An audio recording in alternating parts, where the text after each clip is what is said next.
তিলাওয়াতের ভাজে ভাজে সুরের অলংকার, এ কোরআন বাণী যে আল্লাহর, এ কোরআন বাণী যে আল্লাহর। আসসালামু আলাইকুম ওরহমতুল্লাহি ওবরাকাতুহু। আসুন্নাহ ফাউন্ডেশনের অনন্য আয়োজন সহজ সূত্রে কোরআন শিখির প্রথম পর্বে আপনাদেরকে স্বাগতম। কোরআন মহান আল্লাহর পক্ষ থেকে নাজিলকৃত মহা ঐশী গ্রন্থ। কোরআনের মধ্যে নিহিত আছে আমাদের মুক্তির দিশা।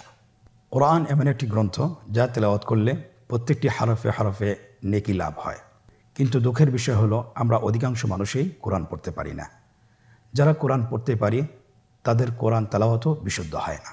আপনারা যেন অতি সহজে সুন্দরভাবে বিশুদ্ধভাবে কোরআন তেলাওয়াত শিখতে পারেন, সে লক্ষ্যে আসুন্নাহ ফাউন্ডেশন কোরআন পড়ার এক চমৎকার উদ্যোগ হাতে নিয়েছে।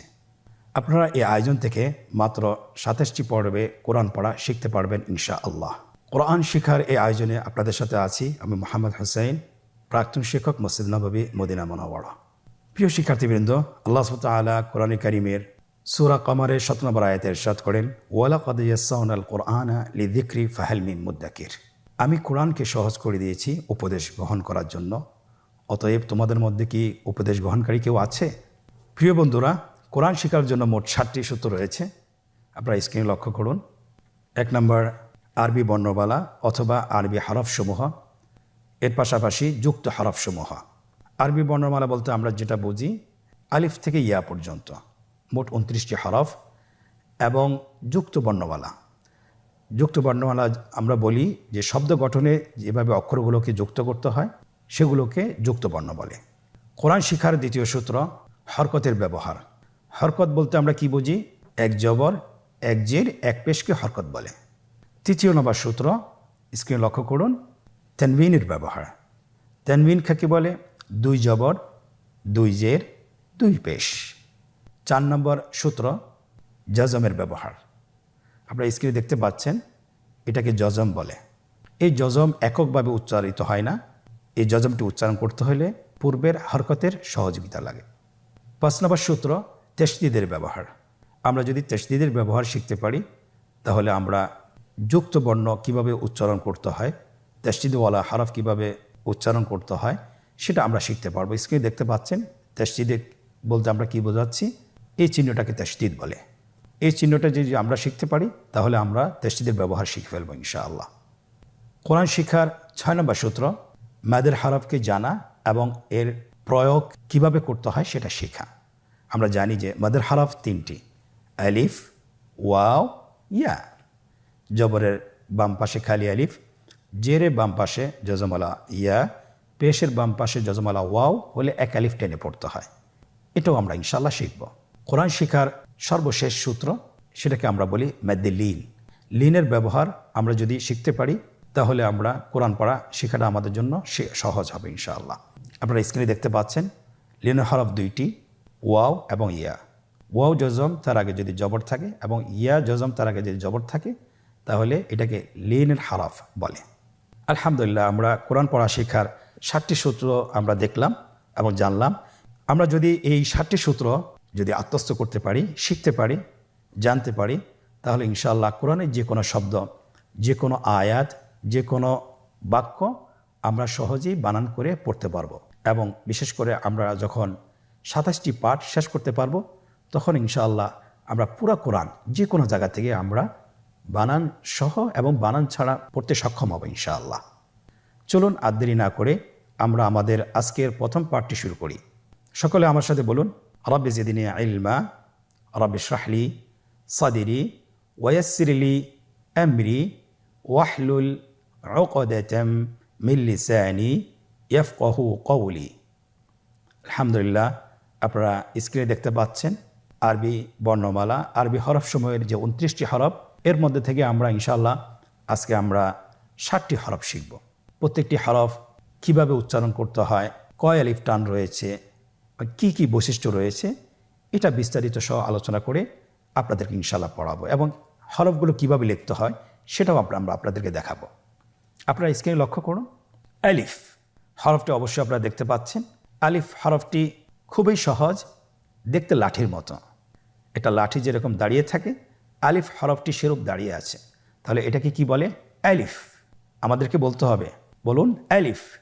আলিফে কিন্তু কোনো টান নেই, আপনারা বুঝতে পারতেছেন। আমি যখন আলিফ বলছি এর মধ্যে কোনো টান হবে না, আলিফ। আবার বলুন আলিফ। আলিফ হরফটি মাখরাজ হলো আপনার মুখের শূন্যস্থান থেকে, গলা এবং মুখের শূন্যস্থান হতে আলিফ হরফটি উচ্চারিত হয়। আমরা সবাই বলি আলিফ। এর পরবর্তীতে আপনারা দেখতে পাচ্ছেন 3টি হরফ আমরা দেখতে পাচ্ছি আমাদের স্ক্রিনে চলে এসেছে, বা, তা, সা। আমাদের স্ক্রিনে চলে এসেছে বা হরফটি কীভাবে উচ্চারণ করবেন? বা হরফে টান হবে, এক আলিফ টান। আপনারা আমার সাথে বলুন বা। আবার বলুন বা। এর মাখরাজ হলো আপনার 2 ঠোঁটের বিজা অংশ থেকে আপনি উচ্চারণ করবেন। দেখুন স্ক্রিনে কিন্তু এটা ছবি দেখা যাচ্ছে, আপনি ছবি দেখেও বলতে পারেন এবং ছবি দেখেও আপনি নিজে অনুশীলন করতে পারেন। আপনারা আমার সাথে আবার বলুন বা। বায়ের মতো আরেকটি হরফ আমরা দেখতে পাচ্ছি তা। তায়ের উপরে 2 নোক্তা, তাহলে 2 নোক্তালা হরফটিকে কি বলে? তা হরফটি বারিক হরফ এবং এক আলিফ টেনে পড়তে হবে। আপনারা আমার সাথে বলুন তা। আবার বলুন তা। তায়ের মাখরাজ কোন জায়গা থেকে? জিহ্বার আগা সামনের উপরের 2 দাঁতের গোড়ার সঙ্গে লাগিয়ে উচ্চারিত হয়। আপনারা আমার সাথে আবার বলুন তা। মাশাআল্লাহ, আমরা সহজেই বা এবং তা চিনতে পেরেছি। পরবর্তী হরফটির নাম হলো সা। আগের 2টি হরফ, বায়ের নোক্তা ছিল নিচে এবং তায়ের নোক্তা ছিল উপরে, সেখানে ছিল 2টি নোক্তা, আর সারও 3টি নোক্তা রয়েছে, সেটা হলো তার উপরে। তাহলে 3 নোক্তাওয়ালা হরফটিকে কি বলে? সা।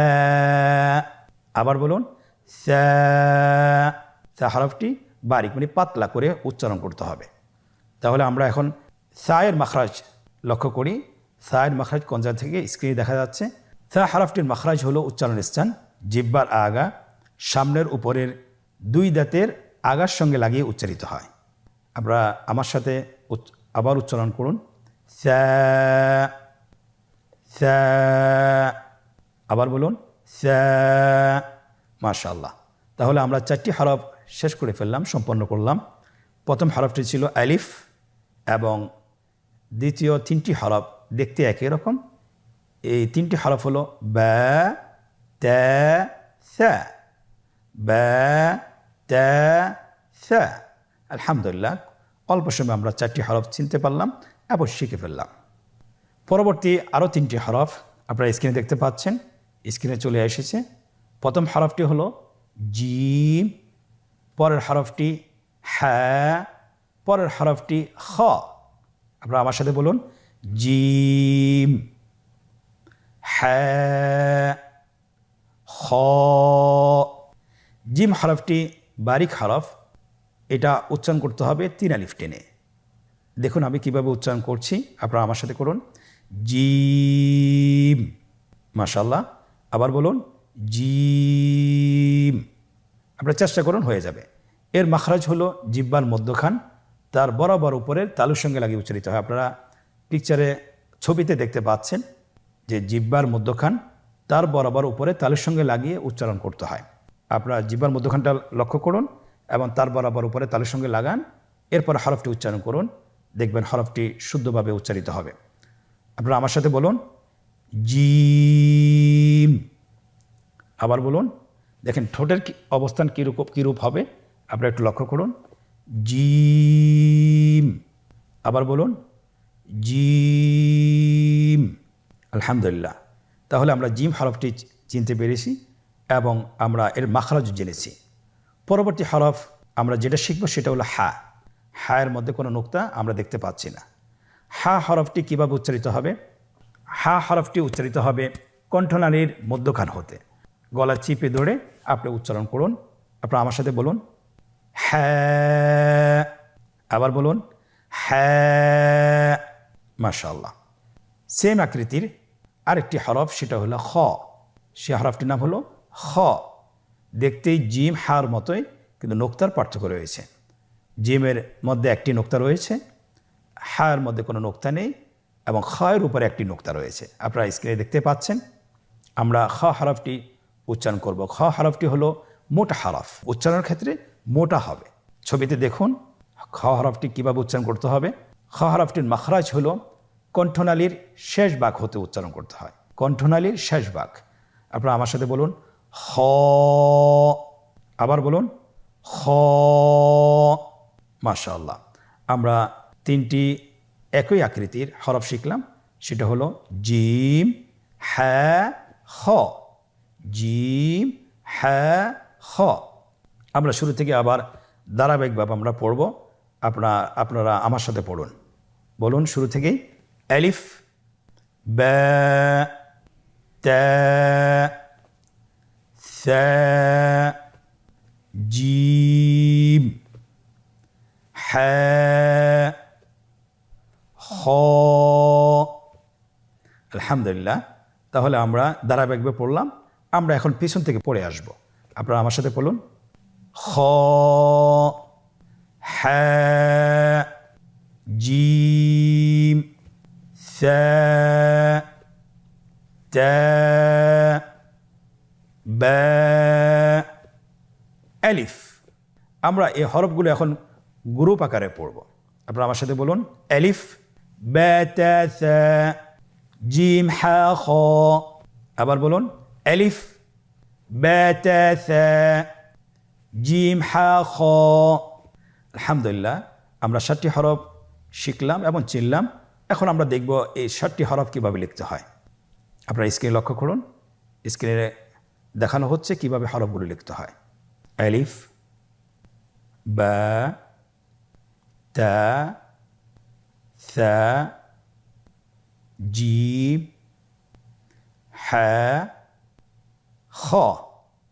খুব সহজে কিন্তু লেখা হয়ে গেল। আমরা জানি বাংলা এবং ইংরেজি বাম পাশ থেকে লিখতে হয়, কিন্তু আরবি হরফগুলো লিখতে হয় ডান পাশ থেকে, ডান দিক থেকে শুরু করতে হয়। আপনারা লক্ষ্য করেছেন স্ক্রিনে কীভাবে লেখা হয়েছে, ডান দিক থেকে শুরু করে বাম দিকে শেষ করতে হয়।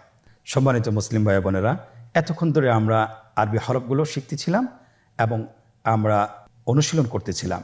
এখন আমরা নিজেদেরকে মূল্যায়ন করব যে কতটুকু আমরা শিখতে পেরেছি, কতটুকু আমরা বুঝতে পেরেছি, বা হরফগুলো কতটুকু আমরা চিনতে পেরেছি, সেটা আমরা নিজেদেরকে যাচাই বাছাই করব অনুশীলনের মাধ্যমে।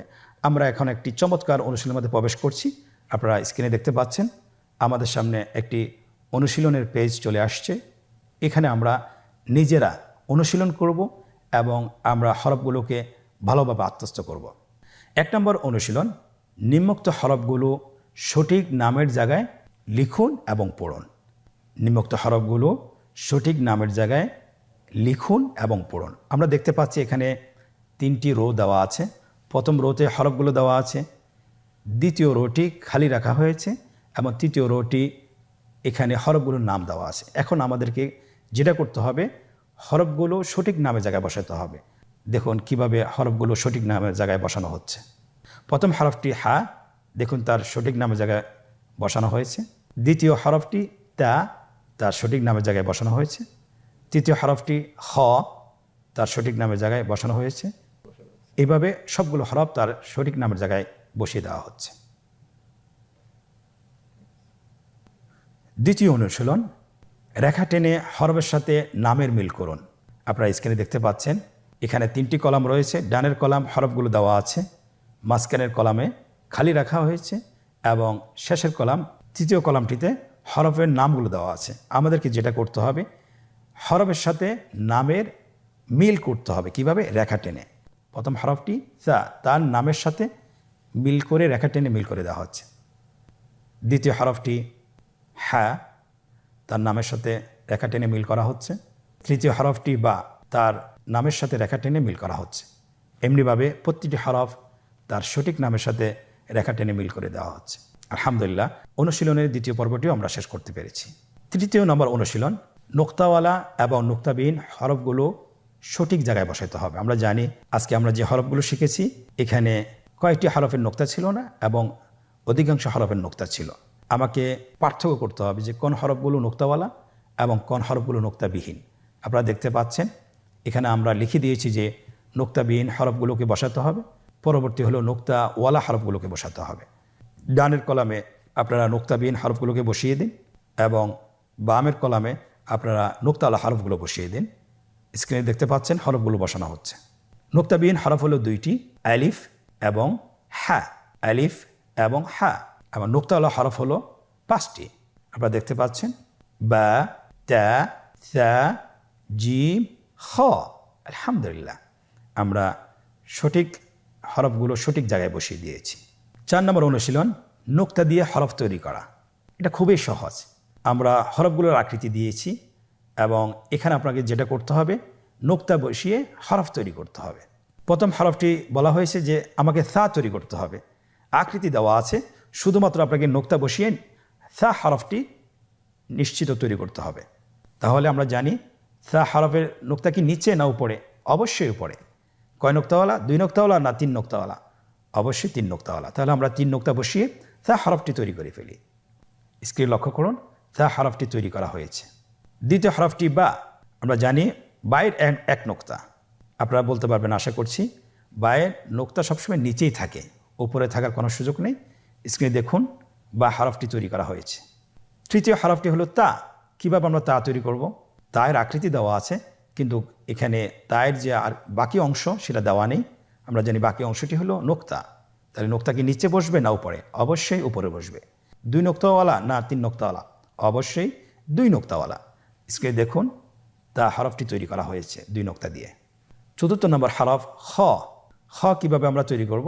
উপরের 1 নোক্তা দিলেই খ হরফটি তৈরি হয়ে যাবে, তৈরি করা হয়েছে। পরবর্তী হরফটি জিম। জিম আমরা কিভাবে তৈরি করব? অবশ্যই জিমের পেটের মধ্যে 1টি নোক্তা বসিয়ে দিলে জিম হয়ে গেল। আপনারা স্ক্রিনে দেখতে পেয়েছেন, আলহামদুলিল্লাহ। তাহলে আমাদের প্রশ্ন অনুসারে আমাদের হরফগুলো তৈরি করা হয়েছে। প্রিয় ভাইয়েরা, আপনারা এতক্ষণ ধরে যে ভিডিওটি দেখলেন, আপনারা যদি এটা বাসায় বারবার অনুশীলন করেন, কমপক্ষে 10 থেকে 20 মিনিট, তাহলে ইনশাআল্লাহ হরফগুলো চিনতে এবং বলতে আপনাদের কোনো ভুল হবে না। আল্লাহ সুবহানাহু ওয়া তাআলা আমাদেরকে কোরআনে কারীম খুব সহজে শিখার তৌফিক দান করুন, আমিন। আজকের পর্ব থেকে এখানেই বিদায় নিচ্ছি। পরবর্তী পর্বতে আবারও দেখা হবে ইনশাআল্লাহ। জাযাকুমুল্লাহ খায়র। আসসালামু আলাইকুম ওয়া রাহমাতুল্লাহি ওয়া বারাকাতুহু। আসুন্নাহ ফাউন্ডেশন, উম্মার স্বার্থে সুন্নাহর সাথে।